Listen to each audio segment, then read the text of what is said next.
High, আমি ডুডলের দিয়া। আমি আজকে রান্না করছি চাল পটল। তা আমি পটল আলুগুলো চৌকো চৌকো করে কেটে নিয়েছি। আমার কাছে পটল খুব কম ছিল, সেই জন্য আমি একসাথেই আলু পটল ভেজে নিচ্ছি। তোমরা চাইলে আলাদা আলাদাও ভাজতে পারো।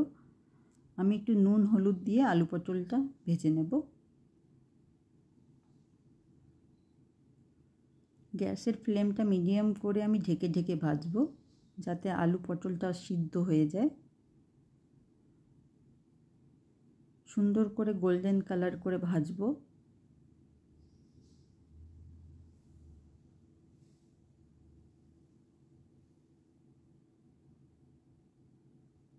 আলু পটলটা ভাজা হয়ে গেছে, আমি তুলে রাখবো।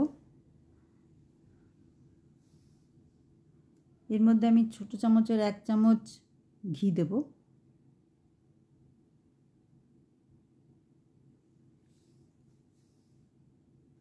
ফোড়নে দেবো 2টো তেজপাতা, 1টা শুকনো লঙ্কা, 1/2 চামচ জিরা,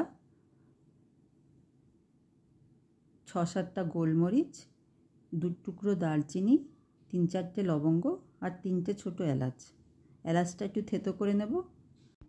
সুন্দর গন্ধ বেরালে আমি এর মধ্যে দেব গোবিন্দভোগ চাল। আমি 1 চামচ, বড় চামচের 1 চামচ চাল ধুয়ে জল ঝরিয়ে রেখেছিলাম, আর ছোটো চামচের 1 চামচ আদা দিয়ে মিশিয়ে রেখে দিয়েছিলাম।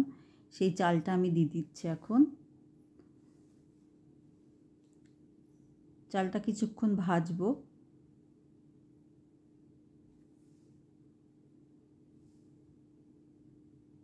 এর মধ্যে কিছু মশলা দেব, একটু ধনে গুঁড়ো, একটু জিরে গুঁড়ো, লঙ্কা গুঁড়ো, হলুদ গুঁড়ো আর 2টো কাঁচা লঙ্কা।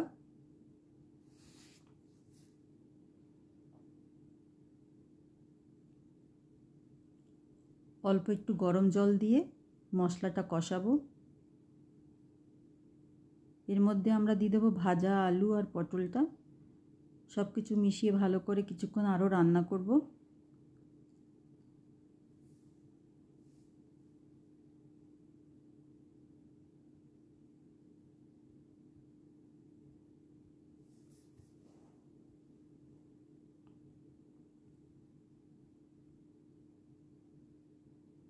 ভালো করে সব কিছু কষানো হয়ে গেলে এবার আমি উপর দিয়ে গরম জল দিয়ে দেবো।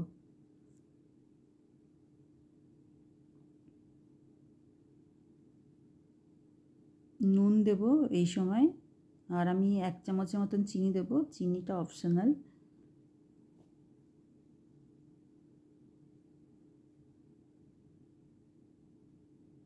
ঢেকে রান্না করব।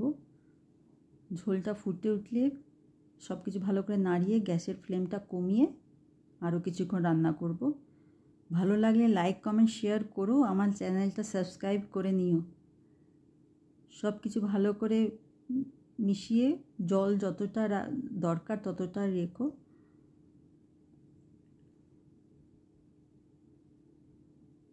আসল কথা, আমার কাছে যা চাল ছিল আমি সব দিয়ে দিয়েছি, একটু চালটা বেশি হয়ে গেছে।